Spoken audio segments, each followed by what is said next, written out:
Now, I'd like to bring in Anne. And Anne and I are going to have a bit of a Q&A together. And then Anne, of course, will be joining the other speakers for questions after this. So, hello, Anne. Would you like to introduce yourself and give us some details of your involvement in advocating for women's sex-based rights? Thank you very much, Janet. My bio pretty well suffices for an introduction. I'm not in any way professionally or in an ongoing basis involved with women's rights. I'm a lifelong feminist and I bring that with me to everything I'm doing in life, yeah. And I am one of the communities, I hate that word community, but I'm one of those people that are part of the alphabet soup to which Kit alluded earlier, people who are being completely sidelined and are not being heard at all in relation to women's sex-based rights. So that has sort of woken me from my slumbers and dragged me out of my cave to seek public involvement in this issue. What made you first realise that transgenderism is a threat to women's rights? Well, I'd always, in a sense, realised that due to the work of groundbreaking feminists back in the 1990s, people like Sheila Jeffries springs to mind, as does Julie Bindel. So I sort of had an appreciation of the misogyny and the extreme stereotyping that was frequently involved in all the dialogues around that issue. So, and I'd also read that wonderful groundbreaking work by Janice Raymond, written in 1979, all those years ago, The Transsexual Empire. So I have absolutely no excuse for not being aware of this subject. But what happened was, I thought it was something very fringe and very arcane. In fact, I wondered why my sisters were spending so much time on what appeared to be, you know, such a very minor subject. And what really made me sit up and notice was when I began to read in the press that governments across the world were beginning to bring in this absolutely bizarre notion of gender self-ID, that it could be written into law that men or women could simply proclaim themselves to be the opposite sex and get that recognised in law. Well, all sorts of alarm bells just started to ring very loudly at that point. But even then, I didn't see it. I still thought, oh, only a couple of places are going to be mad enough to do that. So we can see here why it's difficult for the general public to get an appreciation of the scope and the gravity of this issue and how multi-headed a hydra it indeed is. So I didn't peak once. I've been ascending higher peaks the more I find about this particular subject. Can you tell us about the opposition that you've met and how this has impacted you? I think I've probably had very similar experiences to anyone that sort of takes this subject on. Any political criticism at all that is mounted of initially the LGBT lobby, and then as that lobby began to accumulate more and more alphabets on it, the TQ and all the pluses, it has successfully positioned itself as a wonderful civil rights movement that no one in their right mind could possibly have any objections to. Well, I think the audience of this program has plenty of objections to what is being said and done in the name of trans activism. To answer your question, I'd like to make the point that even much earlier than when trans activism more or less took over that particular subject, it was still really difficult politically to criticise that particular group. If, for example, you were not particularly enamoured of some of the things that were displayed in, for example, Sydney Mardi Gras, I'm thinking here back in the 90s, when LGB was basically being used to mainstream the notion of sadomasochism. And I was absolutely appalled at the time by that, for what I hope are obvious reasons. And when I brought it up with people, the women who considered themselves to be feminists, I got such negative reactions, and all sorts of people just said, oh no, I was absolutely terrible, and how could I possibly say that? And I felt as though I'd gone down some weird rabbit hole like Alice in Wonderland, or to be more accurate, perhaps I'd gone through the looking glass and everything was arse about. So you can expect to lose friends. You can expect to be told that you're crazy. You can expect to be told that you're right wing. So I guess what I'm getting at here is this has been going on for a long, long time, not just recently when the T and the Q plus were sort of added in. I guess that's the way it's affected me. You sort of couldn't take me anywhere. I'd arc up about the subject, and I found that what happened is I became very estranged from having anything really much to do with matters gay, because I was so deeply disappointed and disgusted with that whole dialogue as it was at the time, and very, very heavily promoted in the gay press, and just this big sacred cow that you weren't allowed to criticise. It was absolutely bizarre. And that at the time was a mere storm in a teacup. That was just confined really to the gay world. And now it's gone metastatic and it's absolutely blooming everywhere. Is there an area of activity where you focus your efforts to resist gender identity, and where has that taken you? Most definitely. Following on from my previous remarks, I have a monumental bee in my bonnet about the way in which LGB plus the alphabet soup has been diverted into a full spectrum attack upon women and girls' rights everywhere. And so help me, also increasingly as a stalking horse for the sexualisation of children. It absolutely appalls me to have to say that, but it is so much a part now of this particular narrative, that you can have gay children, that children can know when they're 3 or 4 that they're truly, truly somehow transgender. This is absolutely appalling. And it's coming in under the auspices of LGB. Well, this L says, absolutely not in my name. Yeah. Before I go any further, I'd just like to give a very deep and sincere thank you to other straight feminists, other straight sisters, other straight women who have defended lesbians who at the present moment are under dreadful attack. As you noted in my bio, I determined that I was gay when I was a teenager up in North Queensland in the 1970s.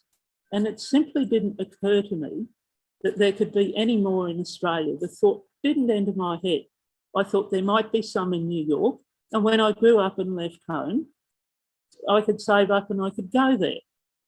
Now, I think it was about 2 years ago, the Queensland government, I can't think what body that it was under, but this was an official Queensland government initiative. They had something, I think it was a lesbian day of visibility, or maybe a lesbian week of visibility. Now, the spokesperson for that particular piece of propaganda was a biological male. This is the very, very measure of our degradation and our erasure. And I would just like to say that I believe that first and foremost, lesbians belong to the sex class women. And there is no legitimate demand that any lesbian could make of society that would harm the interests of other women, and vice versa. But the view of female sexuality that's promoted under the auspices of queer and, gender transformation and all sorts of other things is something that is intensely harmful to women at the moment. So how in heaven's name in the name of progressive politics did we get from there might be some in New York, to here?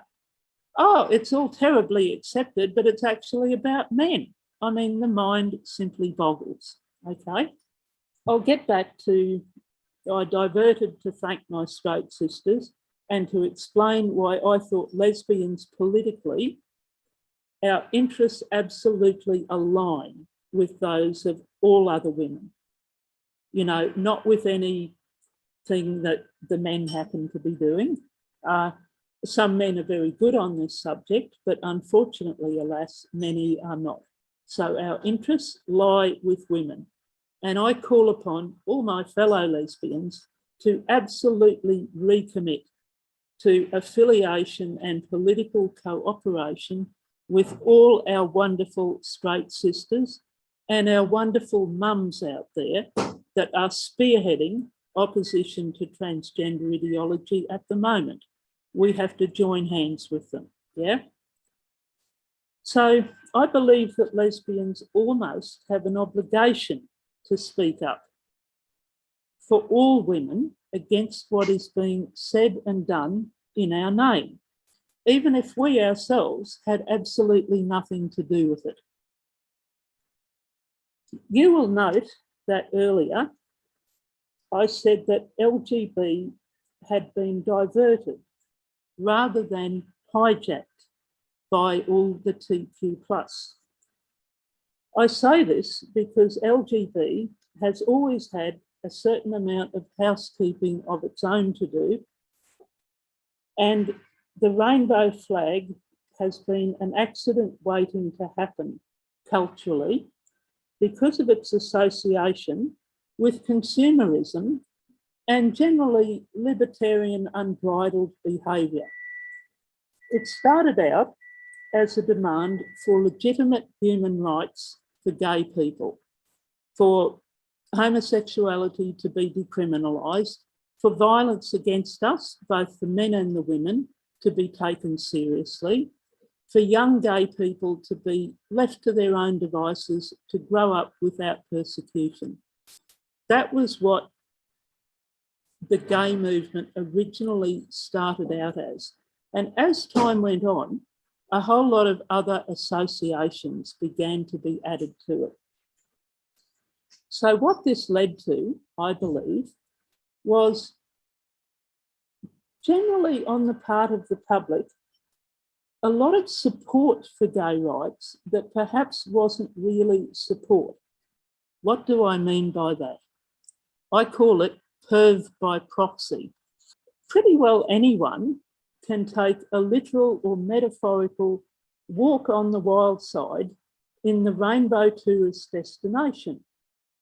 They can vomit and litter and worse in the main drag, and then clear out, leaving the ratepayers to clean up the mess and pick up the tab. So I'm trying to divorce the concept of LGB rights as civil rights from all the accretions of excessive behaviour, of consumerism, of mindless promiscuity and things like that, that have kind of accreted to it. And I would like to give encouragement to other people, especially to feminists, to not feel afraid that there is something anti-gay about criticising those negative aspects that have come into the movement and which have now been completely and utterly taken over by T and Q and various other forms of fetish, okay? So I'm going to read out here. LGB has always been a sitting duck for appropriation by perv because there was never any real profound objection to perv on the part, unfortunately, of many of the men who see unbridled access to all and any whole as their birthright, supported then as now by their admiring ladies auxiliary, both straight and lesbian.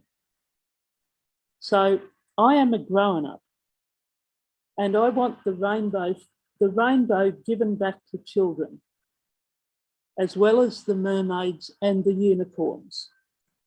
I believe that its LGB use was always juvenile and dubious, and regarding all matters LGB, we need a few grown-ups in the room.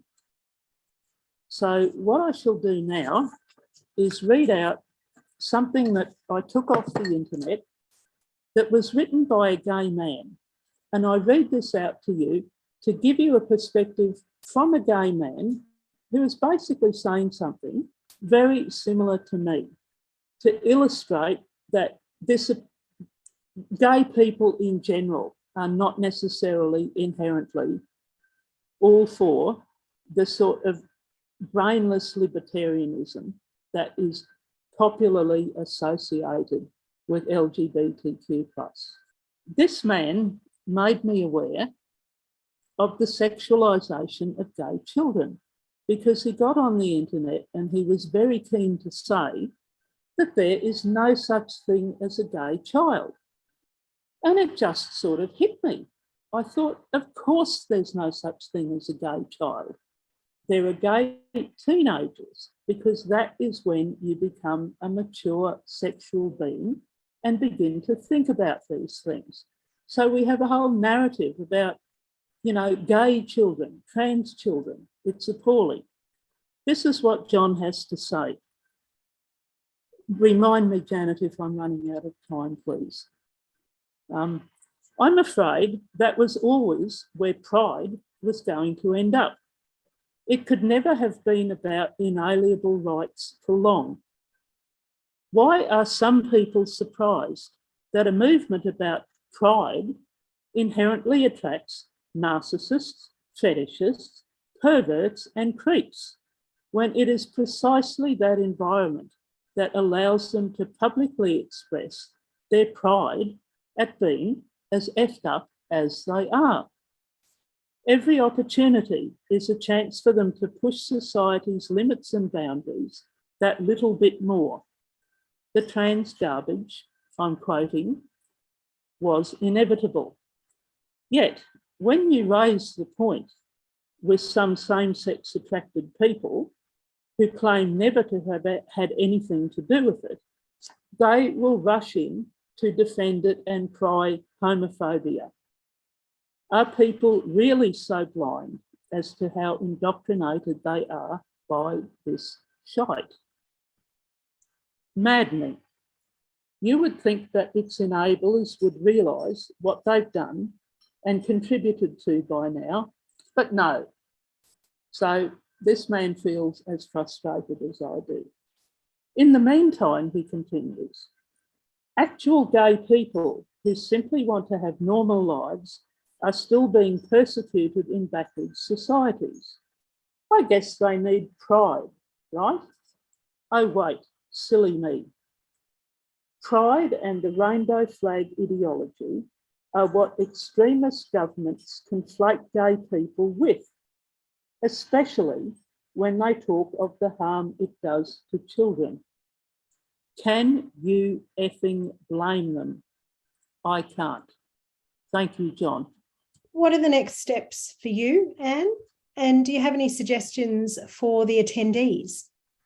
The first suggestion that I would have for the attendees is that our immediate political problem is to halt or reverse gender self-ID in whatever country and in whatever stage it has gotten to, because this is the primary instrument of the destruction of women and girls' rights. So that's the big one, the absolute number one. I think everything else comes second to that. And it is very much a tactic for women in each country to consider what measures they need to take or be forced to take to bring that about. Now, that leads me to the next point, that just talk to this meeting in very general terms about a couple of things that left-wing women tend to trip up on a little bit in the current climate in which we find ourselves, because we just simply can't get heard anywhere. We can't get published anywhere. We lose our bank accounts, for goodness sake. And then if we appear in the Daily Telegraph or the Daily Mail or something, up goes the cry of, oh, you're right wing, you're somehow in league with the political right. And I do feel that there is a tendency amongst people on the left to get perhaps a little bit on the wrong foot about this, to kind of retreat and say, oh God, what can we say about that? Well, this is what I reckon. First of all, look who's doing the talking. Look at who's flinging the accusation about. I think that 9 times out of 10, you will find that it is the pseudo-left, from liberal progressives to most of, unfortunately, the socialist groups. These people have lost all moral legitimacy to call us anything whatsoever, when they are the ones clamouring all over every form of media, both traditional and social, for us to simply shut up. So the thing that we would have to worry about is, are we in fact being drawn into being, well, not quite being right-wing, but in somehow facilitating right-wing agendas by appearing with groups to speak or to put our point of view across, where we may not really agree with them about very much else particularly. I don't think this is anything to get defensive about really, or go on the back foot. The main thing is that we preserve the integrity of our feminist message, and we don't water our message down to pander to the prejudices of, or to gain approval from, those groups that we're addressing. And I think if we do it like that, we're doing a good thing, and it is something that each individual woman and group will have to make their own choice from their own personal discretion as to how they think it will pan out. But accusations that are wildly flung at us, don't give them the time of day. End of. If a woman who is sweet reason personified, and I'm thinking here of Helen Joyce, can be called on social media all sorts of Nazi with little clips and snips out of something she said, taken completely out of context, I don't think we really need to worry about what we're called, because we're going to be called it anyway. And let's please not call one another that, if perhaps at times we disagree. How do we talk to the non-converted? I think that left-wing people, and this can happen to anybody, pardon me, including radical feminists, we get a little bit in our own echo chamber. And what we have to do, and this fits in with what I said earlier about talking in whatever venue to whomsoever will listen, we have to talk to the non-converted. And here's a couple of ways that we can do it. In Australian English, we have a marvellous vernacular that lends itself beautifully to straight talking and to humour. Let's use it. Let's avoid jargon. Let's present our ideas in a format that our audience can understand and which makes them think. I'll give a little example here. Up my way, Queensland, I often, especially in the past, used to have people say to me, oh, Aboriginals, oh, they get this and they get that. They get this special program, they get this special handout. And these are often people that don't have much themselves and they're feeling a little bit put out. You're going to get nowhere if you hop up and down and yell racist at people like that. What I'm fond of saying to them is, here, I've got a magic wand. I'm going to wave that magic wand and I'm going to turn you into one. You can be a black right now, and you too can enjoy all the special privileges that they have. Now, what do you reckon? You're going to take me up on it? And you would be surprised at the thoughtful looks that actually come over people's faces when the idea of them being racist is presented to them in a completely different way. I'll give another example here with the environment. Greens, sadly, and Matters Green seem to have gotten in the culture wars, particularly here in Australia, all sorts of a bad name. People just draw the shutters down when you talk about the environment, you want to talk about sustainability. Here's another way to go about it. There is nothing radical about environmentalism in some ways. It's as conservative as it gets. Waste not, want not. Who doesn't understand that? Take that as your departure, your point of departure, to talk about environmentalism and to talk about how monumentally wasteful our current system is. And then I'm fond of saying to people, if we destroy the glories of creation and there's nothing left, what is there left for those that come after us? What is there left for the next generation? And then you start dragging jobs into it. Where are the jobs of the future for our children if we find that we can no longer be wasteful of the world's resources? I haven't mentioned a single ism. I haven't mentioned Greens. I haven't mentioned sustainability. I haven't mentioned a single buzzword that's going to set people off. So I just thought I'd do this a bit, you know, all my mob. I know a lot of Hansonites. Let's just put it this way. I do. I come from a working class background. Excellent people in many ways very right wing, but they'd also give you the shirt off their back. So let's get a little bit outside our sometimes prejudiced echo chambers and take the word out there to the people. Trust in the decency and common sense of ordinary people, and do prepare to be quite often pleasantly surprised.